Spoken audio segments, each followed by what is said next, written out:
So, what did the ancient Greeks do to have strength and duration in love? Lovemaking, of course. This, of course, can be applied today. And I'm going to tell you how the word honeymoon came into existence. Mina tu melitos, the month of honey.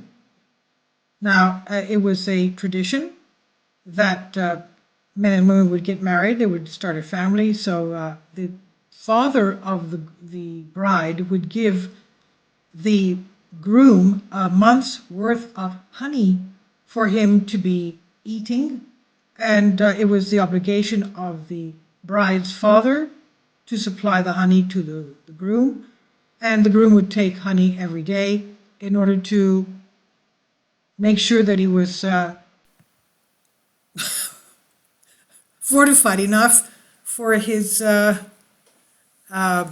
husbandly duties to the wife in their intimacy. Now we know that even, for example, I know that the basketball coach, when my children were playing basketball when they were teenagers, he told them to have honey every day because it would give them energy. Okay, so this is also known, of course, by the ancient Greeks. And what did they have?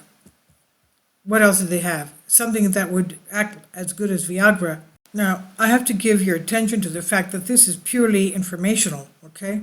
Doesn't mean that you're going to go and pump yourself with honey and whatever else.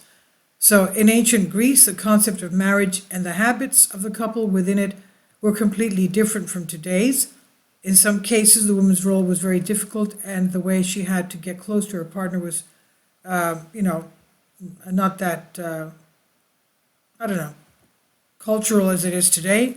On the contrary, man, with the help of nature, was able to satisfy his wife up to, okay, they say 12 times a day. Wow, okay.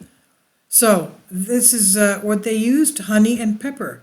According to the book, The Myth of Sacred Fornication in Antiquity, end quote, all right, by historian Stephanie Lynn Boutin, in ancient times there was a number of concoctions that were intended to improve men's performance in the intimacy.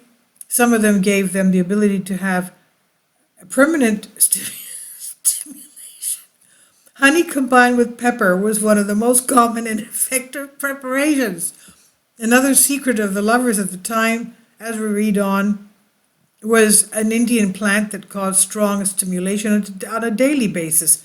The substance was secreted from the leaves if it came into contact with the male part, the private parts of the male.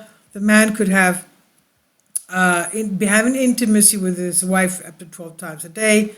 To eliminate the beneficial properties of the plant, they used a few drops of olive oil as an antidote. Okay, so this is just for your information purposes, okay? This is what they did. That's also where we get the phrase honeymoon after the marriage. It was the month of honey. The honey supplied by the father of the bride to the groom to make sure that the groom had enough energy to be intimate with his wife, and then, of course, propagate the human race by having, of course, conceived a child. So please leave your comments. Thank you for your support. I've translated this for you from a Greek article. Kindly support my Patreon account. The daily posts are 5 videos daily, and they are totally different from what I have on my YouTube channel. Thank you so much for your support and that you find all my content so interesting. You'll find the Patreon account details in the description box below.